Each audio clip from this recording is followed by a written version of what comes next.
بسم الله الرحمن الرحيم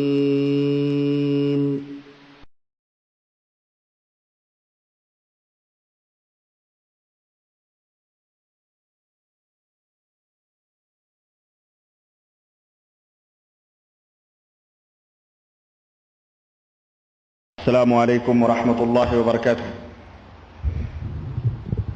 الحمد لله نحمده ونستعينه ونستغفره ونؤمن به ونتوكل عليه ونعوذ بالله من شرور أنفسنا ومن سيئات أعمالنا من يهده الله فلا مضل له ومن يضلله فلا هادي له وأشهد أن لا إله إلا الله وأشهد أن محمدا عبده ورسوله.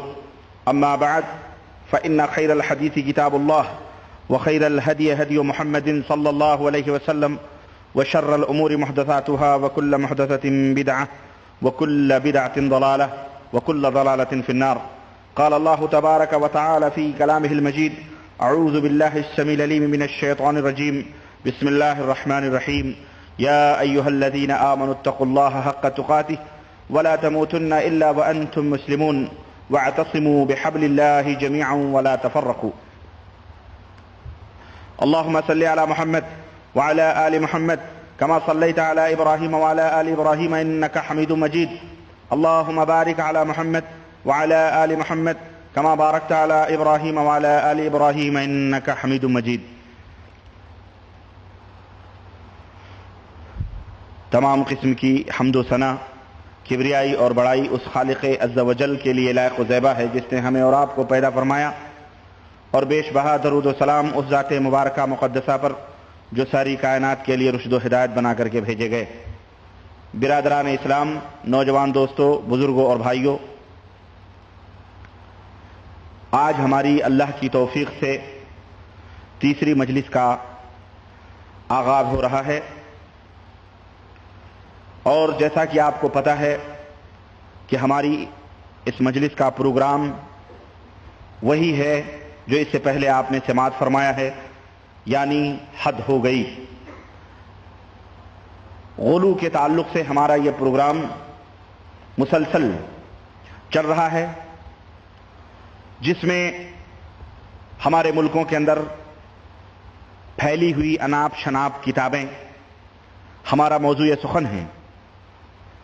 ہم ان کتابوں کو جو لوگوں کے اندر تقدس کا درجہ حاصل کر چکی ہیں، جنہیں لوگ قرآن کریم سے زیادہ محترم اور قرآن کریم سے زیادہ عزیز تر سمجھتے ہوئے ان کا مطالعہ کرتے ہیں.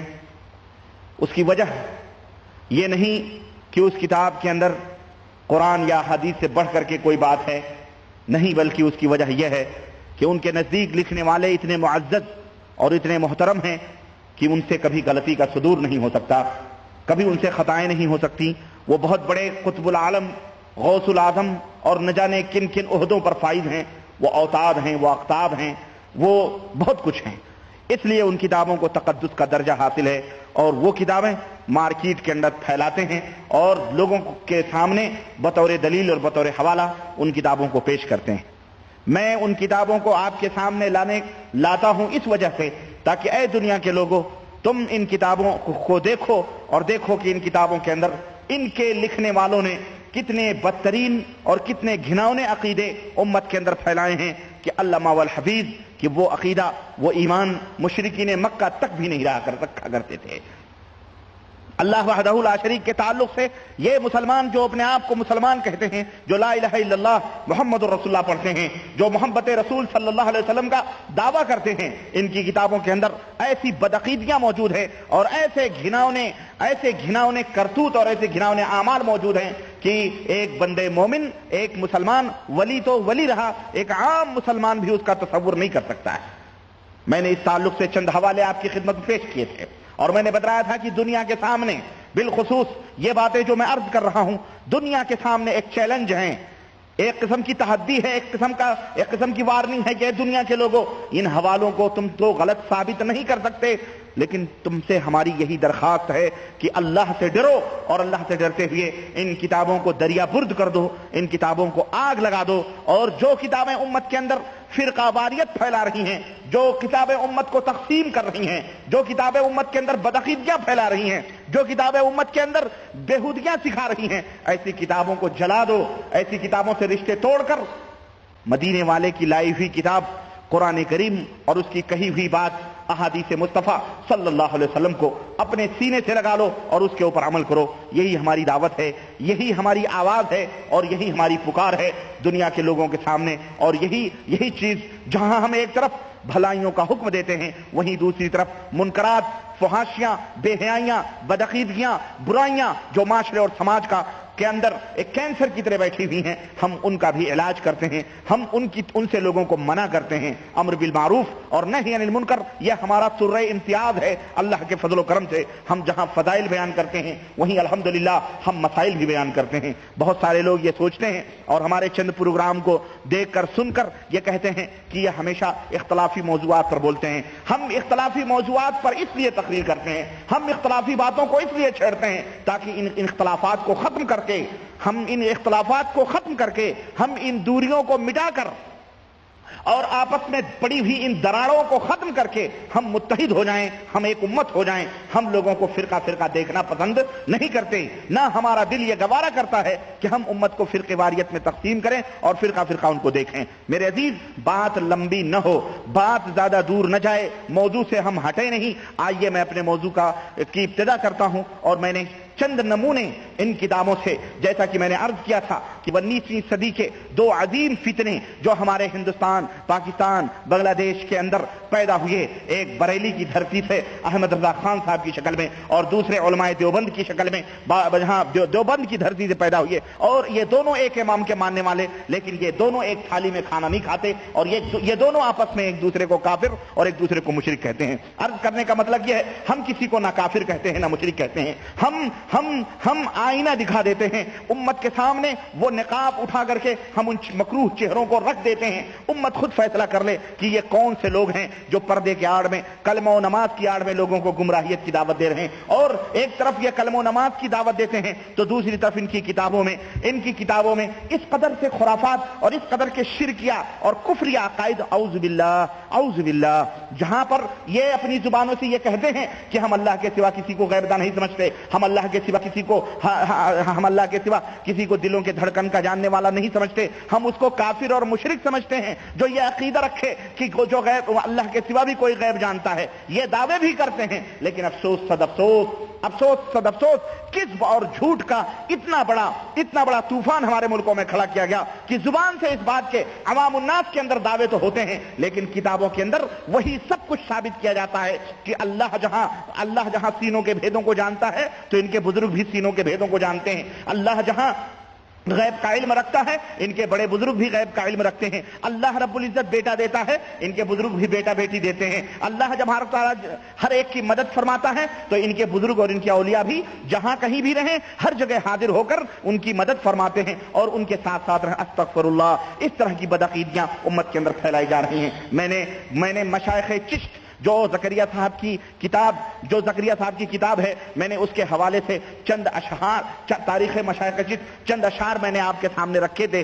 آئیے آگے ہم بڑھتے ہوئے ایک اور جو ہے ایمان اور عقیدے کا ننگا ناچ دیکھتے ہیں، کس طرح سے ان بزرگان تصوف نے، جو اپنے آپ کو بزرگان دین کے نام سے لوگوں کے سامنے مشہور ہیں، جو اولیاء اسلام کے نام سے مانے جاتے ہیں، یہ اولیاء اسلام نہیں ہیں۔ میں یہ ہمیشہ کہا کرتا ہوں، فرق کرو اسلام کے اندر اور تصوف کے اندر۔ یہ بزرگان تصوف ہیں، یہ اولیاء تصوف ہیں، یہ شہید تصوف ہیں، یہ شہید اسلام نہیں، یہ بزرگان اسلام نہیں، نہ یہ اولیاء اسلام ہیں۔ اگر کیوں؟ اس لیے کہ اسلام کا ان سے کوئی رشتہ اور کوئی تعلق نہیں ہے۔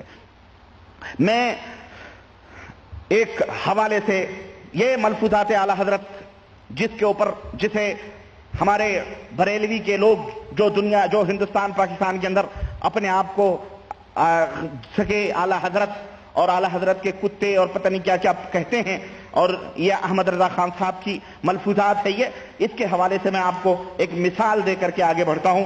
جلد نمبر 1 اور صفحہ نمبر 119 کے اندر آپ دیکھیں کہ کس طرح کا یہ عقیدہ امت کے اندر پھیلایا جا رہا ہے۔ صفحہ نمبر جلد حصہ اول ہے یہ، اور صفحہ نمبر 119 ہے۔ 119 کہتے ہیں کہ سوال کرنے والے نے اعلیٰ حضرت سے سوال کیا کہ حضور کیا اولیاء کرام بیک وقت ہر جگہ حاضر ہو سکتے ہیں؟ سوال کیا کسی نے کہ کیا ایک وقت میں چند جگہ اولیاء کرام حاضر ہونے کی قوت اور طاقت رکھتے ہیں؟ ارشاد ہوا اگر وہ چاہیں تو ایک وقت میں 10,000 شہروں میں 10,000 جگہ کی دعوت قبول کر سکتے ہیں۔ استغفر اللہ، حد ہو گئی کذب کی، حد ہو گئی جھوٹ کی، اور حد ہو گئی مکاریت۔ اولیاء کرام چاہیں تو ایک وقت میں نہیں، بلکہ ایک وقت میں چند جگہ نہیں، بلکہ 10,000 شہروں میں 10,000 جگہ کی دعوت قبول کر سکتے ہیں۔ کہتے ہیں کہ حضور اس سے یہ خیال ہوتا ہے کہ عالم مثال سے اجسام مثالیہ اولیاء کے تابع ہو جاتے ہیں، اس لیے ایک وقت میں متعدد جگہ ایک ہی صاحب نظر آتے ہیں، یعنی عالم مثال سے اجسام مثالیہ اولیاء کے تابع ہو جائے، یعنی جو عالم مثال میں جو جسم ہے وہ جسم اولیاء کرام کے تابع ہو جاتے ہیں۔ اب وہ بنا کے جہاں چاہیں اس کو 10 جگہ 10 ہزار جگہوں میں وہ ایک ہی شخص بیک وقت 10,000 جگہوں میں نظر آتا ہے۔ اور اس سلسلے میں یہاں تو واقعہ موجود ہی ہے، میں اپنے بریلوی حضرات کا ایک عجیب و غریب واقعہ سناؤں۔ جب ہم اس زمانے جاہلیت میں تھے تو یہ واقعہ بڑے شان سے بیان کیا کرتے تھے کہ حضرت غوث پاک کی خدمت میں ان کا ایک مرید حاضر ہوا، کہنے لگا حضور ہمارے گھر کی دعوت قبول فرمائیں۔ اعلیٰ حضرت غوث پاک نے فرمایا ٹھیک ہے، میں دوپہر کی دعوت تھی، دوپہر کی دعوت میں ہم حاضر ہو جائیں گے۔ تھوڑی دیر کے بعد دوسرا مرید آیا، اس نے کہا حضور دوپہر کا کھانا ہمارے گھر میں تشریف رکھیں اور ہمارے گھر تناول فرمائیں۔ غوث پاک نے فرمایا ٹھیک ہے ہم حاضر ہو جائیں گے۔ تیسرا آیا، چوتھا آیا، پانچواں آیا، چھٹا آیا، غوث پاک نے ہر ایک کی دعوت قبول فرما لی۔ اور دوسرے دن جب سارے مرید جمع ہوئے تو بڑے فخر سے ایک مرید نے بیان کیا کہ کل دوپہر کا کھانا حضرت غوث پاک رضی اللہ تعالیٰ عنہ نے ہمارے گھر پہ تناول فرمایا ہے۔ دوسرے مرید نے کہا نہیں اسی ٹائم تو ہمارے گھر غوث پاک تشریف رکھتے تھے۔ تیسرے نے کہا نہیں تم جھوٹ بولتے ہو، غوث پاک ہمارے گھر تشریف رکھتے تھے۔ چوتھے نے کہا نہیں تم بھی جھوٹ بول رہے ہو، غوث پاک ہمارے گھر دوپہر کے ٹائم حاضر تھے۔ اس طرح مریدوں میں جھگڑا ہوا، 500 مریدوں میں لڑائی ہونا شروع ہوئی۔ کوئی کہتا ہمارے گھر، وہ کہتا نہیں تم جھوٹ لو ہمارے گھر۔ اتنے میں حضرت غوث پاک تشریف لائے، کہنے لگے کس بات پہ جھگڑ رہے ہو؟ کہنے لگے حضور آپ ہمارے گھر تشریف لے گئے تھے۔ کہنے لگے ہاں۔ دوسرے نے کہا حضور آپ ہمارے گھر دوپہر کو تشریف لے گئے تھے۔ کہنے لگے ہاں۔ تیسرے نے کہا حضور آپ ہمارے گھر میں دوپہر کا آپ نے کھانا کھایا۔ کہا ہاں۔ کہنے کہ حضور یہ کیسے ہو سکتا ہے کہ ایک ہی ٹائم میں ایک ہی دن ایک وقت کا کھانا آپ 500 گھر کے اندر کیسے کھا سکتے ہیں؟ کیسے آپ کھا سکتے ہیں؟ حضرت غوث پاک نے اس وقت درخت پر نظر ڈالی اور کہا اس درخت کے اوپر دیکھو، اس درخت کے پتوں کو دیکھو۔ تمام مریدوں نے درخت کے اوپر جب نظر ڈالی تو ڈالی پتے میں حضرت غوث پاک کی شکل و صورت نظر آ رہی تھی۔ حضرت غوث پاک کی شکل و صورت نظر آ رہی تھی۔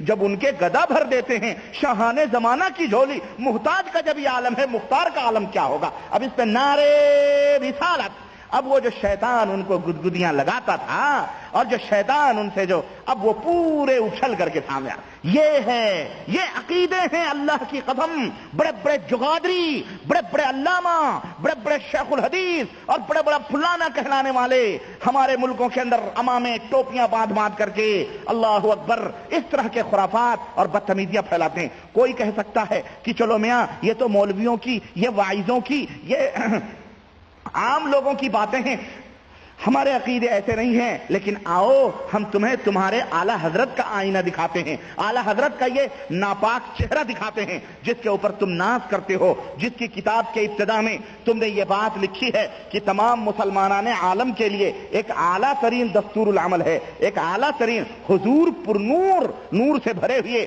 لوگوں کا یہ قصہ سنو۔ کہتے ہیں کہ امثال اگر ہوں گے تو جسم کے ان کی روح پاک ان تمام اجسام سے متعلق ہو کر تصرف فرمائے گی، تو از روئے روح اور حقیقت وہی ایک ذات ہر جگہ موجود ہے۔ یہ بھی فہم ظاہر میں، ورنہ سب سنابل یہ بھی فہم ظاہر میں ایک ہی ذات ہے اور وہ ہر جگہ موجود ہے۔ نعوذ باللہ، اللہ وحدہ لا شریک، ہمارا یہ ایمان اور یہ اللہ کے بارے میں بھی یہ عقیدہ رکھتے ہیں ایک ہی ذات ہر جگہ موجود ہے، یہاں بھی موجود، وہاں بھی موجود، وہاں بھی موجود، وہاں بھی موجود، جبکہ ہم اہل سنت والجماعت کا یہ ایمان اور عقیدہ نہیں ہے۔ الحمدللہ ہمارا ایمان اور عقیدہ ہے کہ اللہ وحدہ لا شریک عرش کے اوپر مستوی ہے، کیونکہ رب فرما رہا ہے الرحمن علی العرش استوى، الرحمن عرش کے اوپر مستوی ہے، اللہ عرش کے اوپر ہے، یہ ہمارا ایمان اور عقیدہ ہے۔ تب رہا اللہ کا علم ہر جگہ موجود ہے، ازروی علم، اللہ رب العزت ہر جگہ اللہ تبارک تعالیٰ کا علم محیط ہے، ہر چیز کو محیط ہے، ہر جگہ اللہ رب العزت کا علم موجود ہے، اس کا علم بہت وسیع ہے۔ تو ہمارا یہ ایمان اور عقیدہ ہے۔ لیکن ان بدعتیوں کا یہ ایمان اور عقیدہ ہے کہ اللہ ہر جگہ موجود ہے۔ اب ان کے بزرگان دین بھی نعوذ باللہ ذات ایک ہے، ہر جگہ موجود ہے۔ کہتے ہیں سبع سنابل شریف میں لکھا ہوا ہے کہ سیدی فتح محمد قدس سرہ الشریف کا وقت واحد میں 10 مجلسوں میں تشریف لے جانا تحریر فرمایا گیا ہے۔ یہ ایک بزرگ تھے سیدی فتح محمد، یہ ایک وقت میں 10 جگہ تشریف لے گئے تھے، ایک وقت میں بولو 10 جگہ تشریف لے گئے تھے۔ انہوں نے تو 10 ہی کی قید لگائی، اوپر تو اعلیٰ حضرت فرماتے ہیں کہ ہزاروں جگہ پر تشریف لے جا سکتے ہیں۔ کہتے ہیں اچھا تشریف کسی نے عرض کیا کہ حضرت نے ایک ہی وقت میں 10 جگہ تشریف لے جانے کا وعدہ فرما لیا ہے، یہ کیسے ہو سکتا ہے کہ آپ ایک ہی وقت میں 10 جگہ تشریف لے جائیں گے، یہ کیسے ہوگا؟ حضرت شیخ سیدی فتح محمد نے فرمایا کرشن کنہیا کافر تھا اور ایک وقت میں کئی 100 جگہ موجود ہو گیا، تو فتح محمد اگر چند جگہ ایک وقت میں ہو جائے تو اس میں تعجب کی کیا بات؟ دلیل دیکھیں، شیطان بھی شرم کھائے اپنے شاگردوں سے، کتنے اچھے شاگرد ہیں، کتنے پیارے پیارے میٹھے میٹھے شاگرد ہیں، اپنے بھائیوں کی دلیلیں پیش کر رہے ہیں۔ جب کرشن کنہیا کئی 100 جگہ حاضر ہو سکتا، گویا ان بدعقیدوں کا اور دوسروں کو، یہ تو ہمیں کہتے ہیں یہ وہابی بد مذہب لوگ ہیں، یہ بد مذہبی دیکھو، بے غیرتی کی حد ہو گئی، واقعی حد ہو گئی کہ نہیں ہو گئی؟ حد ہو گئی واقعی، یہ کفر کی حد ہو گئی۔ ابے کافر سے تجھے اللہ کا کلام نہ ملا، تجھے نبی کا فرمان نہ ملا، تو ایک کرشن کنہیا کے عقیدے سے اور کرشن کنہیا جیسے کافر سے اپنے بزرگوں کا استدلال کر رہا ہے۔ استغفر اللہ، یہ ہے ننگے اسلام اور یہ ہے ننگے دین و ایمان، جو ننگا ناچ اسلام کا ناچتے ہیں اور اپنے آپ کو لیبل لگایا ہوا ہے۔ کیا لگایا ہوا معلوم ہے؟ اہل سنت والجماعت، TTS سناٹن سنی، بالکل پکا مضبوط مہر بند سکہ بند قلعہ بند۔ قرآن و سنت سے ہرگز وہ باتیں ان میں داخل نہیں ہو سکتی۔ جناب علی، اب جناب علی ایک وقت میں کیا ذکر کر کے فرمایا کیا گمان کرتے ہو کہ شیخ ایک جگہ موجود تھے باقی جگہ مثالیں تھیں؟ ہاشا نہیں، ہاں کہتے ہیں یہ بھی نہ سوچو کہ میں یہاں موجود رہوں اور میری مثال ہر جگہ موجود ہو، کبھی تمہارے دلوں میں یہ ذہن میں تصور بھی نہ آئے، نہیں بلکہ بذات خود ہر جگہ موجود تھے، مثال نہیں بلکہ بذات خود ہر جگہ حضور موجود تھے۔ اعوذ باللہ، استغفر اللہ۔ اور سنیں، یہ تو ہوا ان کا عقیدہ، کن کا؟ یہ ہمارے میٹھے میٹھے زہریلے بھائیوں کا۔ یہ بڑی میٹھی زہر ہے بیٹا، میٹھی نہیں بلکہ ان کو تو میں پیدل سمجھتا ہوں عقل سے۔ کیوں یہ بریلوی جو اپنے آپ کو کہتے ہیں بیچارے، ان کے مولوی بھی، ان کے علامہ پھلانا بھی، یہ بیچارے یہ عقل سے پیدل لوگ ہیں۔ یہ بالکل یعنی ان کو میں مرفوع قلم سمجھتا ہوں، بے معنی کہ ان کو عقل نہیں، ان کو سمجھ نہیں، یہ بس اپنے پیروں اور سجادہ نشینوں اور مولویوں کی اس پر مزاروں پر اور ان کے اس پر بغلے بجاتے پھر رہے ہیں۔ میں ان کا کیا کروں جو ہمارے ملکوں کے اندر بڑے بھاری توحید پرست اور بڑے بھاری موحد کے نام سے جانے جاتے ہیں، جو کہتے ہیں جی، اور دنیا بھی ہمارے ملکوں کے اندر یہ ہمارے دیوبندی حضرات جو بڑے باصفا پاک و صاف بنتے ہیں اور بڑے بڑے مولوی مولانا لوگ ہیں، بڑے بڑے لوگ، اور ابھی تک ان کے اوپر کسی نے انگلی نہیں اٹھائی۔ کیوں؟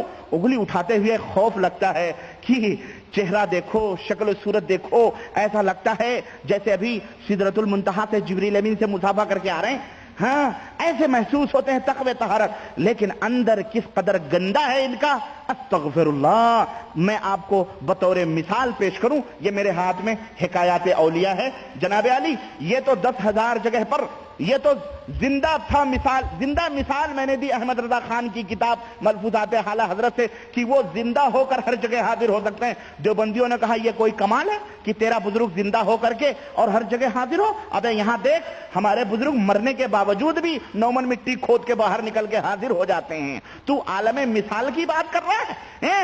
تو اگر خان صاحب نے بڑ ماری تو شیخ صدیقیوں نے کوئی سہارنپور کے شیخ پیچھے نہیں رہیں گے۔ یہ شیخ تو وہ ہیں جو کھچووں کو دھوکہ دینے والے لوگ ہیں، سمجھ رہے ہیں؟ یہ کہیں ہم کیوں پیچھے رہیں؟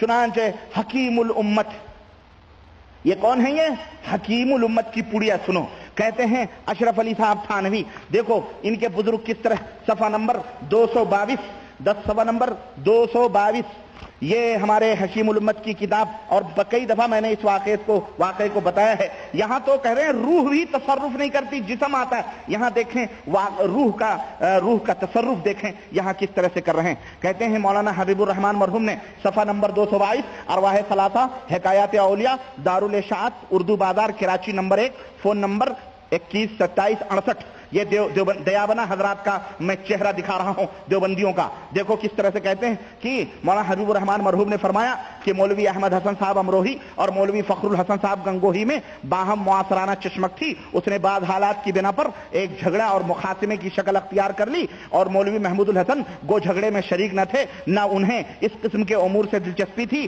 مگر صورتحال ایسی پیش آئی کہ مولانا بھی بجائے غیر جانبدار رہنے کے کسی ایک جانب جھک گئے، اور یہ واقعہ کچھ طول پکڑ گیا، لمبا ہو گیا، جھگڑا لمبا ہو گیا۔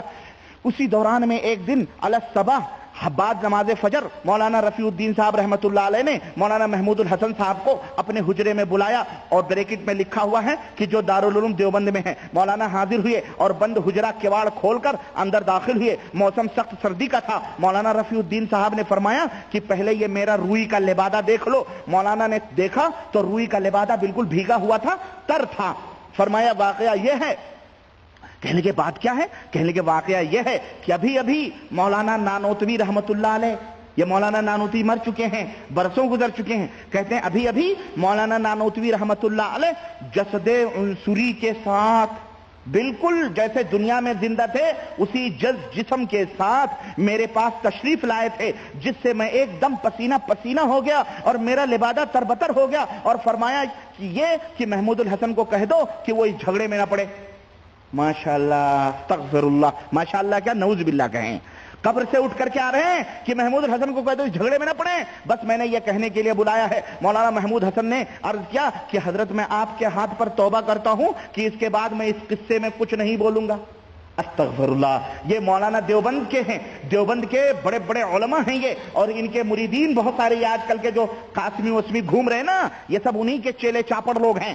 ان سے ذرا پوچھو کہ حضرت ایک آدمی جب مر گیا تو مولانا اشرف علی صاحب تھانوی اس کے اوپر ٹپڑی لگا رہے ہیں، تبصرہ کر رہے ہیں، کہہ رہے ہیں یہ واقعہ روح کا تمثل تھا، اور اس کی دو صورتیں ہو سکتی ہیں، ایک یہ کہ جسد مثالی تھا مگر مشابہ بجسد عنصری کے، دوسری یہ کہ روح نے خود عناصر میں تصرف کر کے جسد عنصری تیار کر لیا ہو، مگر وقت گزر جانے پر پھر اس مرکب کو تحلیل کر دیا جاتا ہے۔ استغفر اللہ، یہ سب منطقی اور فلسفی باتیں ہیں۔ کہتے ہیں یہ روح کا تصرف تھا۔ روح، میں پوچھنا چاہتا ہوں علماء دیوبند سے اور اپنے یہ جو ہے بیچارے عوام کو جو گمراہ کرتے ہیں توحید اور سنت کا نام لے کر کے، میں ان سے پوچھنا چاہتا ہوں کہ ذرا یہ عقیدہ ذرا تم ملاحظہ کرو، کیا یہ عقیدہ قرآن و سنت سے ثابت ہے؟ کیا صحابہ کرام کا یہ عقیدہ تھا؟ کیا حضرت ابو بکر کا یہ عقیدہ تھا؟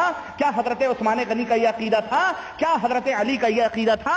کیا امام ابو حنیفہ رحمۃ اللہ علیہ کا یہ عقیدہ تھا کہ روح تصرف کرتی ہے، کہ روح اگر وہ جنت میں ہے تو وہ جنت چھوڑ کر کے اس جہنمی دنیا میں کیوں آئے گی؟ اگر وہ جہنم میں ہے تو داروغہ جہنم یا جہنم کے فرشتے اسے ایسے آزاد چھوڑ دیں گے کہ جاؤ دنیا کے اندر تعلیمات دو، اپنے بزرگوں اپنے شاگردوں کو باقاعدہ نصیحتیں کرو، اور تو اور ہے یہ بتاتے خود ایک کفری عقیدہ ہے، یہ بالکل وہی ہندوؤں کا کافروں کا عقیدہ ہے جو آواگمن کا عقیدہ ہے۔ وہ ان کا یہ عقیدہ ہے کہ روح پھر دوسری شکل میں تبدیل ہو کر دنیا کے اندر آتی ہے اور آ کر کے اپنے کرم اور اپنے اعمال کے حساب سے لوگوں کے اندر وہ روح رہتی ہے۔ نعوذ باللہ، یہ کافروں کا عقیدہ ہے، یہ مسلمان کا عقیدہ نہیں ہو سکتا ہے، یہ کسی بندے مومن کا عقیدہ نہیں ہو سکتا ہے۔ اور سنو، اور اللہ رب العزت، میں یہ دعویٰ کرتا ہوں کہ اللہ کے سوا کوئی بھی غیب نہیں جانتا، اور یہ علماء اہل سنت والجماعت کا یہ متفقہ عقیدہ ہے کہ اللہ کے سوا کوئی غیب نہیں جانتا۔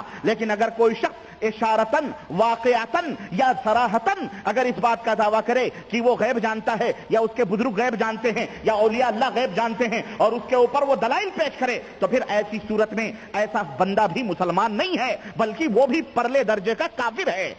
اور بتاؤ، نومن مٹی کے نیچے سویا ہوا دیوبندیوں کا یہ پیر مولانا محمود الحسن، دیوبند میں ہونے والے جھگڑوں کا پتہ اسے کیسے چل گیا؟ اسے کیسے پتہ چل گیا کہ دیوبند کے دونوں مولوی لڑ رہے ہیں؟ چلو ٹھیک ہے، ایک تو یہ، نمبر دو، ہمیں یہ بتایا جائے کہ مولانا محمود حسن صاحب کا دل کسی ایک کی طرف مائل ہو گیا تو مولانا قاسم نانوتوی قبر کے اندر، اور انہیں مولانا کہنا بھی میں مولانا کی توہین سمجھتا ہوں۔ مولانا کے مطلب ہوتے ہیں ہمارے آقا یا ہمارے بڑے، ہمارے یہ بڑے نہیں ہو سکتے، یہ تمہارے بڑے ہوں گے تو ہوں گے، ہم انہیں بڑا نہیں تصور کرتے۔ چلو قاسم نانوتوی صاحب جو ہیں، یہ قاسم نانوتوی صاحب، انہیں قبر کے اندر نومن مٹی کے نیچے محمود الحسن صاحب کے دل کا کسی ایک کی طرف رجحان مائل ہو جانا نومن مٹی کے نیچے انہیں کیسے پتا چل گیا؟ انہیں کیسے پتا چل گیا یہ بتاؤ ہم کو۔ نمبر 3، پتا چل گیا، انہیں اجازت کس نے دی کہ تم قبر کھود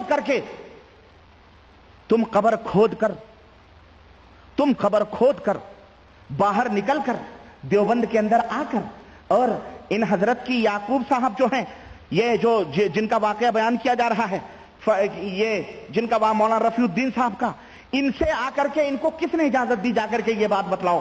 اور دیوبند کے لوگوں، ہم تمہیں چیلنج کرتے ہیں، آؤ ہم تمہیں عقل کی بات کریں۔ اگر قاسم نانوتوی رفیع الدین صاحب کے کمرے میں آ سکتے تھے تو ہمیں بتایا جائے کہ محمود الحسن صاحب گنگوہی کے کمرے میں جاتے ہوئے انہیں کیوں ڈر لگتا تھا؟ جس سے واقعہ ہے انہی کے پاس جانا چاہیے تھا کہ ڈائریکٹ ان کو یہ بات بتلا دی جائے۔ لیکن تم جتنا بھی گپ چھوڑو، تم جتنا بھی جھوٹ بولو، تمہاری مکاریاں، تمہارے کذب، تمہارے جھوٹ اللہ تعالیٰ کہیں نہ کہیں کھول دیتا ہے۔ جنگل میں مور ناچا کس نے دیکھا؟ جب تک رفیع الدین کو پتا نہ چلے تب دنیا کو کیسے پتا چلے گا کہ مولانا نومن مٹی اٹھا کر کے آئے تھے؟ اس لیے اس کی گواہی کے لیے رفیع الدین کو بھی شامل کر لیا گیا۔ اب رفیع الدین صاحب بیان کریں گے، اب قاسم محمود الحسن اگر یہ بات بیان کریں گے تو کوئی اقرار نہیں کرے گا، اس لیے رفیع الدین کو بھی شامل کر لیا گیا۔ ہاں، اور نمبر 5 یہ بتلایا جائے کہ جب وہ قبر سے نکل کر کے آئے تھے تو بال وال بڑھے تھے کہ نہیں بڑھے تھے؟ کفن ویسے ہی تھا؟ کفن ویسے ہی تھا؟ بتاؤ تو پھر اس کی صفائی وفائی کس نے کی تھی؟ پھر نمبر 6 یہ بتلایا جائے، کفن ایسے ہی ان کا محفوظ تھا۔ نمبر 6 ہمیں یہ بتلایا جائے کہ اللہ رب العزت تو قرآن کے اندر یہ فرماتا ہے کہ جب کوئی مر جاتا ہے تو پھر قیامت کے دن ہی اس کو حشر ہوگا، اور اسی حشر میں وہ اٹھایا جائے گا۔ یوم النشور جو ہوگا اسی قیامت کے دن سارے مردے اٹھیں گے۔ ان کو کیا خصوصی پاس ملا ہوا تھا اللہ کی طرف سے کہ یہ اپنی قبروں میں سے جب چاہے نکل کر کے دنیا میں بھاگیں پھریں اور دیوبند کے اندر آتے گئے؟ اور یہ ہمیں بتایا جائے نمبر 7 ہمیں یہ بتایا جائے کہ قاسم نانوتوی صاحب اب نہیں نکل کے آتے ہیں دیوبند میں۔ دیوبند میں اتنا بڑا فراڈ ہوا، دیوبند میں جو ہے قاری طیب کے مرنے کے بعد اتنا بڑا فراڈ ہوا، اور اسد مدنی وغیرہ اتنے بڑے فراڈ کیے اور اسٹرائک کی اور نہ جانے کیا کیا ہوا۔ قاسم نانوتوی اب جھگڑوں میں کیوں نہیں آتے؟ کیا روٹھے ہوئے ہیں آپ لوگوں سے؟ ہیں کیا شرم آتی ہے یا ڈنڈے ونڈے سے ڈر رہے ہیں کہ پولیس پیٹ پاٹ دے گی؟ اب کیوں نہیں نکل کے آتے ہیں؟ نمبر 10 ہمیں یہ بتلاؤ ذرا، ہمیں یہ بتلاؤ ذرا، باتیں تو بہت ہیں، ہمیں ذرا یہ بتلاؤ کہ مولانا یہ جو ہمارے قاسم نانوتوی صاحب جسد عنصری سے اٹھ کر کے آئے تو یہ بتلاؤ کہ جب قبر کے اندر دفن ہونے کے بعد اتنی طاقت ان کو تھی کہ قبر کھود کر کے اوپر آ جائیں، تو جب وہ مر گئے تھے تو وہ اپنے آپ قبرستان گئے تھے یا کوئی اٹھا کر کے ان کو لے جا کر کے قبر کے اندر دفن کیا تھا؟ ہیں جو اتنے بڑے شکتیشالی آدمی ہیں تو اس کو خود بخود جانا چاہیے نا قبرستان، اس کو اٹھا کر کے لے جانے کی کیا ضرورت تھی؟ لیکن دعوت تو یہ کرتے ہیں کہ جناب علی محدث تھے، بہت بڑے علامہ تھے، لیکن یہ تمام سب عقیدے جو فاسد عقیدے اس طرف، اور یہی نہیں صرف ان کے عقیدے ہی کا پتہ نہیں چل رہا، اس میں مولانا اشرف علی بھی کا بھی عقیدہ پتہ چل رہا ہے، رفیع الدین کے بھی عقیدے کا پتہ چل رہا ہے، اور جو مولوی تھے ان کے بھی عقیدے کا پتہ چل رہا ہے، اور اس کے اندر مولانا محمود حسن جو مفسر قرآن مانے جاتے ہیں ان کی بھی بدعقیدگی کا پتہ چلتا ہے۔ پتہ یہ چلا کہ عامے کے عامے پورے کے پورے کالے ہیں، اور یہ بدعقیدہ لوگوں کی ایک ٹولی ہے اور جماعت ہے جس نے ہندوستان کے اندر یہ مکروہ چہرے چھپا کر اور پاکستان اور بنگلہ دیش کے اندر دنیا کو گمراہ کرنے کا انہوں نے بیڑا اٹھایا ہوا ہے۔ اللہ رب العزت ان سے ہمیں محفوظ رکھے۔ 294 کے اندر میں ایک اور میں واقعہ آپ کو بتاؤں کہ مرنے کے بعد بھی کہتے ہیں کہ قبروں کے اندر مرنے کے بعد بھی کرامات کا ظہور ہوتا ہے۔ مرنے کے بعد میں کرامتوں کا ظہور کس طرح سے ہوتا ہے؟ کہتے ہیں کہ جو لوگ مر جاتے ہیں مرنے کے بعد بھی اللہ کے نبی کے معجزے تو ختم، سوائے قرآن کے جو زندگی میں معجزہ ہوا تھا ہے نا وہ باقی ہے، باقی اللہ کے نبی قبر میں چلے جائیں تو پھر کوئی معجزہ ظاہر نہ ہو، لیکن ان دیوبندیوں کے جو بزرگ ہیں، دیابنا حضرات کے تبلیغی جماعت اور یہ جتنے بھی لوگ ہیں دیوبندی، ان کے جو بزرگ ہیں یہ مرنے کے بعد بھی کرامتیں پھیلاتے ہیں، مرنے کے بعد بھی کرامتیں بانٹتے ہیں۔ یہ دیکھو 294 حکایات اولیاء یعنی ارواح ثلاثہ اشرف علی صاحب تھانوی کی، اور ہمیں جھوٹا نہ کہو، جھوٹو تم خود جھوٹے ہو، کیوں؟ ان کتابوں کے اندر ہم نے نہیں تحریر کی ہیں، تمہارے مولوی کی، تمہاری محفل سجا رہا ہوں، زبان میری ہے بات ان کی اور انہی کے مطلب کی کہہ رہا ہوں، چراغ تمہاری محفل سجا رہا ہوں، چراغ میرا ہے رات ان کی، اور تمہارے مطلب کی کہہ رہا ہوں، زبان میری ہے بات ان کی، سیاہی ہماری نہیں، کاغذ ہمارے نہیں، کتاب ہمارے نہیں، نہ قلم ہمارے، قلم بھی تمہارا، سیاہی بھی سب کچھ تمہاری۔ یہ دیکھو کیا کہہ رہے ہیں، کہہ رہے ہیں کہ مولوی معین الدین صاحب حضرت مولانا محمد یعقوب صاحب کے سب سے بڑے صاحبزادے تھے، وہ حضرت مولانا کی ایک کرامت جو بعد وفات واقع ہوئی یہ بیان فرماتے تھے کہ ایک مرتبہ ہمارے نانوتا میں جاڑے کا بخار بڑی کثرت سے آیا، سو جو شخص بخار آیا، بہت زبردست بخار آیا نانوتا شریف کے اندر، نانوتا ہمارے سہارنپور دیوبند نانوتا یوں سب ہے قریب ہی میں، کہتے ہیں بہت بخار ہوا، جو شخص مولانا کی قبر سے مٹی لے جا کر باندھ لیتا اسے ہی آرام ہو جاتا۔ جو بھی مولانا کی قبر سے وہ کوئی مٹی نہ ہوئی، وہ تو کوئی حکیم کی وہ ہو گئی زنبیل کہ اس سے جو بھی دوائیاں نکال، مٹی اٹھا کے لے جاتے، مولانا آرام ہو جاتا۔ اس کثرت سے مٹی لے گئے کہ جب ہی قبر پر مٹی ڈلواؤں تبھی مٹی ختم، یعنی لوگ قبریں کھود کے لے جانے لگے لوگ۔ مجھے ایک پیر کا واقعہ یاد آتا ہے، کسی محلے میں کوئی پیر آیا، اب اس پیر سے کسی کی دشمنی تھی، اس نے کہا یار اس کو کس طرح ذلیل کریں، تو بس اس کی کرامت بیان کرنا شروع کیا پیر کی، اور کہا کہ ان کی کرامت یہ ہے کہ بس جو بھی ایک بال اپنے کھانوں اپنے گلوں میں رکھ لے، پیسوں میں رکھ لے تو برکت ہی برکت ہو، کبھی ختم نہ ہو۔ اب محلے کے لوگ سارے جاہل تھے، اس پیر کے اوپر ٹوٹ پڑے، اب اس کی داڑھی، اس کے مونچھ، اس کے ایک بال نوچ ڈالے، روکتے وہ چلاتا تھا، لیکن بدلہ اس نے زبردست لیا اور ایک بال نوچ ڈالے۔ ابھی کوئی ایک آدمی تھا باہر آیا اپنے گھر میں، بیوی غصے میں بیٹھی ہوئی تھی، کیوں؟ شوہر نہیں تھا بیچاری، وہ اکیلے کیا کرتی، وہ باہر سے آیا، کہنے لگی کہاں تھے تم ابھی تک؟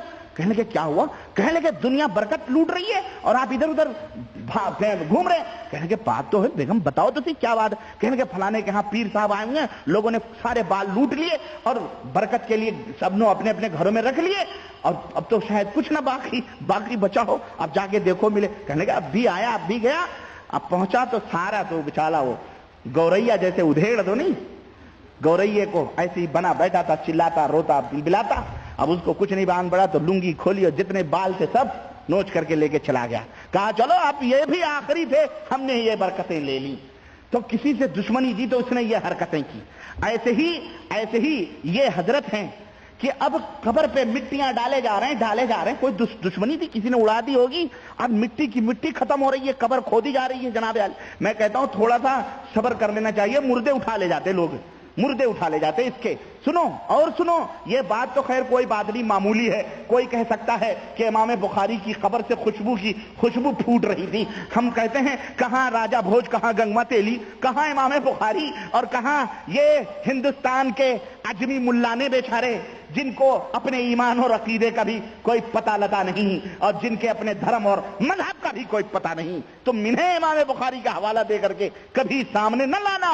کہاں امام بخاری, کہاں راجہ بھوج, کہاں گنگوا تیلی.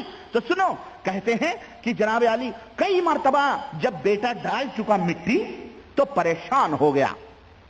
یہ کوئی بات ہوئی, قبر میں مٹی ڈالتے رہو, پریشان ہوتے ہو. پریشان ہو کر ایک دفعہ مولانا معین الدین کہتے ہیں کہ ایک دفعہ میں نے مولانا کی قبر پر جا کر کہا, اور بریکٹ میں لکھا ہوا ہے کہ یہ صاحبزادہ بہت تیز مزاج تھے, یہ صاحبزادہ بہت تیز مزاج تھے.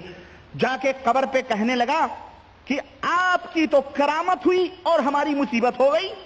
یاد رکھیو, اگر اب کے کوئی اچھا ہوا تو ہم مٹی نہ ڈالیں گے. قبر والے سے کیا کہا, یاد رکھیو اگر اب کے کوئی درست ہوا, صحیح ہوا, تو اب ہم قبر پہ مٹی نہ ڈالیں گے. ایسے ہی پڑے رہیو, لوگ جوتا پہنے تمہارے اوپر ایسے ہی چلیں گے. بس اسی دن سے پھر کسی کو آرام نہ ملا. اللہ, اعوذ باللہ, حد ہو گئی, واقعی حد ہو گئی.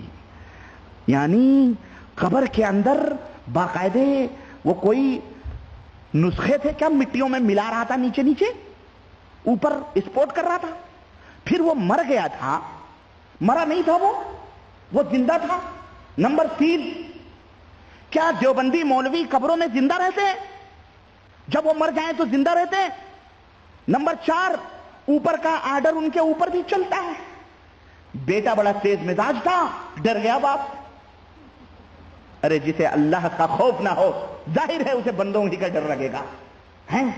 دنیا فائدہ اٹھا رہی تھی, بیٹے کی دھمکی پر جناب عالی یہ باپ ڈر گیا. اور قبر کے نیچے, یہ تو دیوبندیوں ہی کے کان ہو سکتے ہیں کہ سناتے ہیں. ہاں, یا تو ہمارے بریلی, ابھی تک بریلوی حضرات سنگ مرمر لگا کر کے سناتے تھے. اب ان دیوبندیوں سے کوئی پوچھے, وہ تو مشرک تھے سنانے پر, اور تمہیں کیا لقب دیا جائے, تمہیں کیا کہا جائے. اور ہمارے ہندوستان کے غیرت مند مولویوں, ہم تمہیں دعوت دیتے ہیں کہ تم اپنے آپ کو کتاب و سنت کا داعی سمجھتے ہو, تو اپنی زبانیں کیوں نہیں کھولتے ہو؟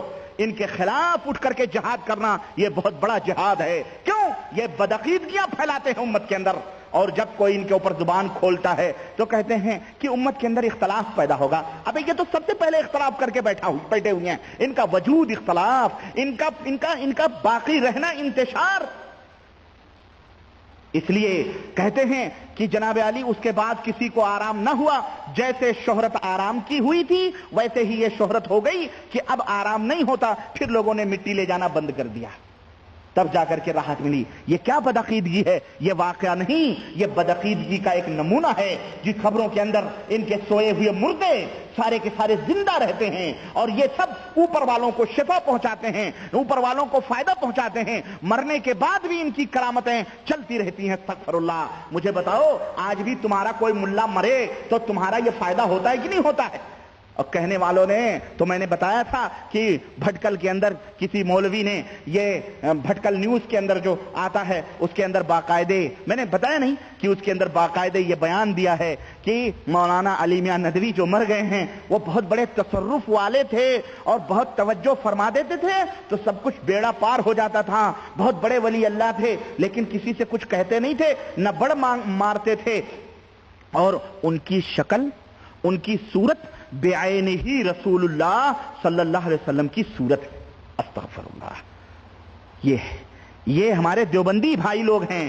ہاں, یہ بریلوی نہیں, یہ دیوبندی لوگ ہیں. ہم نے کہا, کسی نے کہا کہ مولانا اب کیا ہوگا؟ میں نے کہا تھوڑے دن صبر کرو, ابھی تک صورت رسول اللہ صلی اللہ علیہ وسلم کی ہوئی ہے. پورا دیوبند مدینہ بنے گا, یا پورا سہارنپور, پورا ندوہ مدینہ بنے گا, اور پلی میاں ندوی, پھر وہی سب کچھ ہوگا جو ان کے یہاں ہوتا. تھوڑا صبر کرو, آنے والی نسلیں سب کچھ کرنے والی.